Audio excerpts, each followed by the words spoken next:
I'm here to solve the age-old question.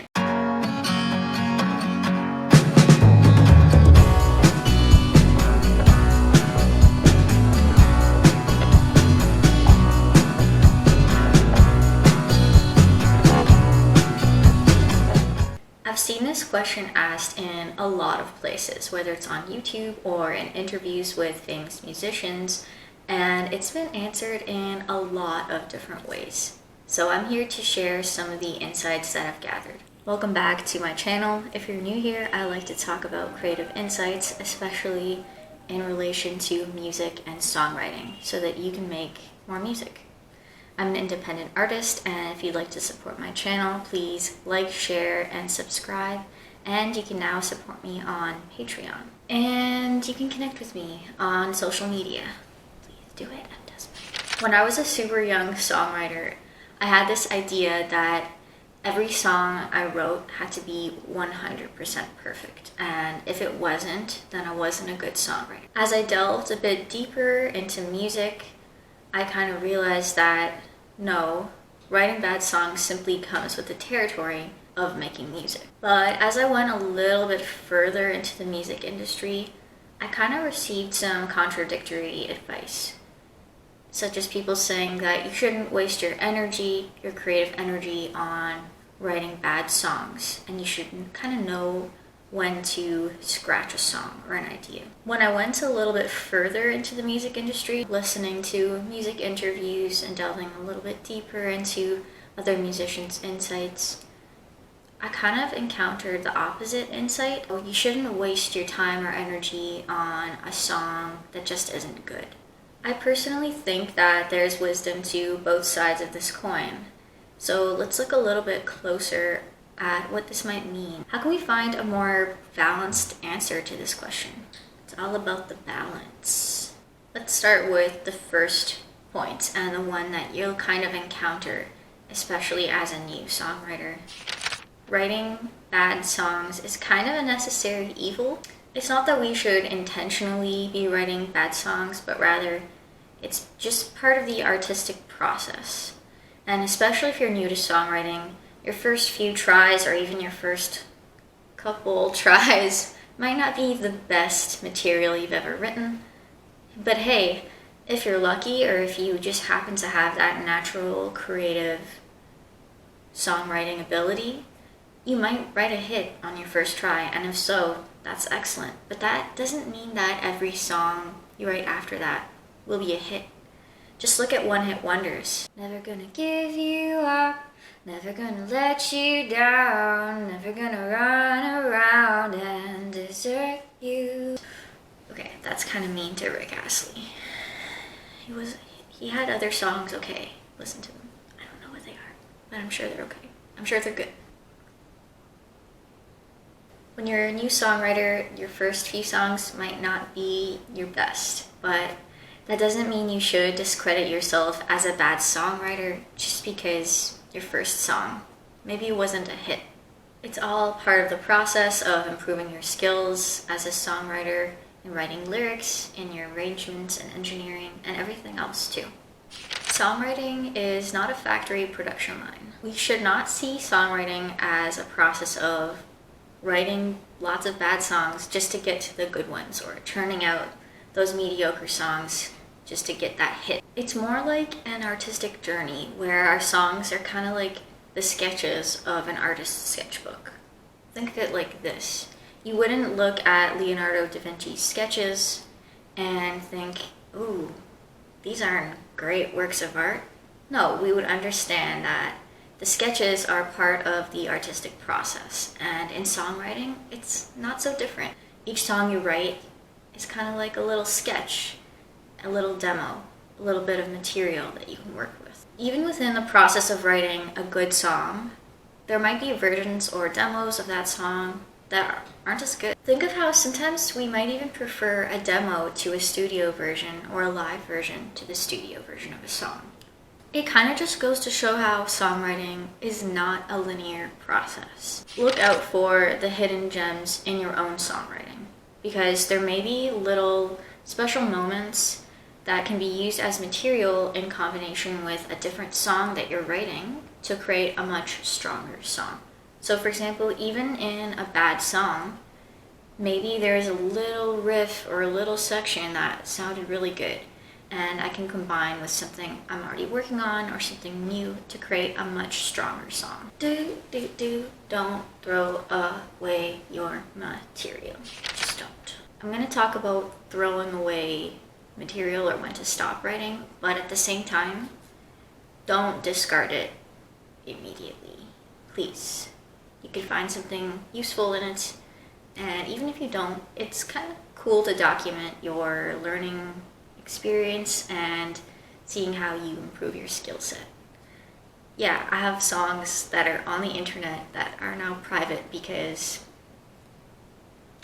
they're not the best songs necessarily, but I want to keep them as material, as a reference, or just something fun to look at. If you were ever on Reverb Nation, temporarily some of my songs from high school got into like the top 10. I think I was like number 1 to number 5 at some point. Yeah, don't look me up there because there's nothing there anymore. Okay, so while we should be consistent in songwriting and practicing our craft, I think it's also important that you know when to stop writing a song. I think there are going to be times when you should not write the bad song. Not every song needs to be finished or written. Not every song needs to be finished or written. Say that again for the people in the back. If you're strong-arming an idea onto a song, it will most likely be noticeable to the listeners and even to yourself that you've sort of forced an idea onto a song. Learn to know when to lay back, when to stop, and when to write. And as your songwriting skills develop, you'll sort of get a sense for when you need to do this. As your songwriting skills develop, you'll start to develop kind of a sense for when you need to scratch a song. Spidey senses, but it's songwriting. Okay, so that being said, sometimes there is benefit in writing mediocre songs. Sometimes writing a mediocre song can help us to write the stronger, better song.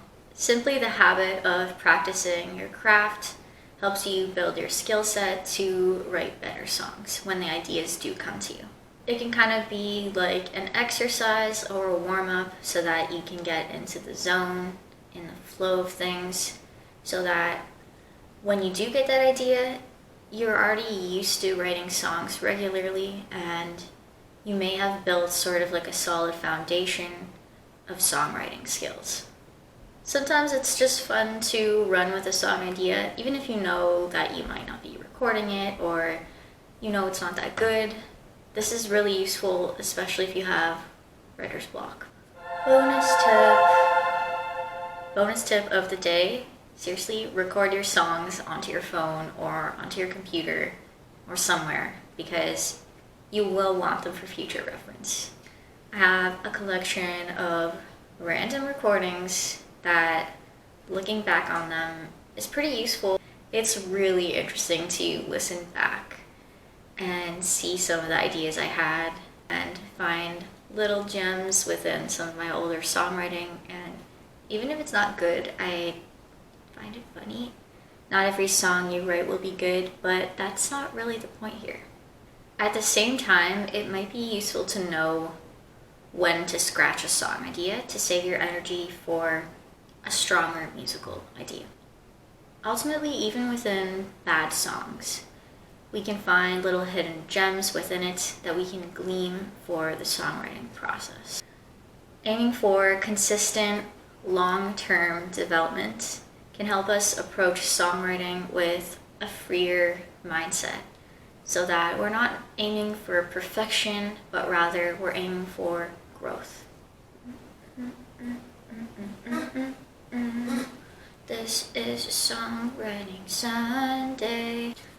In conclusion, I think that we should simply write, and we should write songs with the mindset that we're on a creative journey, and not every song that you write will be good, but that's not really the point here. We should be aiming for long-term, consistent development over time. And this approach will help us have a freer mindset. At the same time, it might be useful to know when to stop. And by changing our mindset to be less about being perfect and more about enjoying the artistic process, it's gonna show through in your songs. If you like this video, please subscribe to my channel and stick around for more talks on music, songwriting, and my creative insights. Okay, the sun's like shining through the window, creating like the perfect golden hour effect. So, selfie time. Back to the topic at hand. I'm an independent Canadian artist, and you can listen to my music at the links in the description below. If you'd like to support my channel further, you can also become a patron on Patreon, and you will get some very exclusive benefits. Hit the like button and the little notification bell so you can get notifications right to your pocket. If you have any questions or topics related to music, creativity, songwriting, or even other art forms, please let me know in the comments section below. Be excellent to each other and keep writing songs. Never gonna give you up, never gonna let you down, never gonna run around and desert you. Don't give up on your songwriting. Keep writing songs. I probably didn't sing that in the correct order.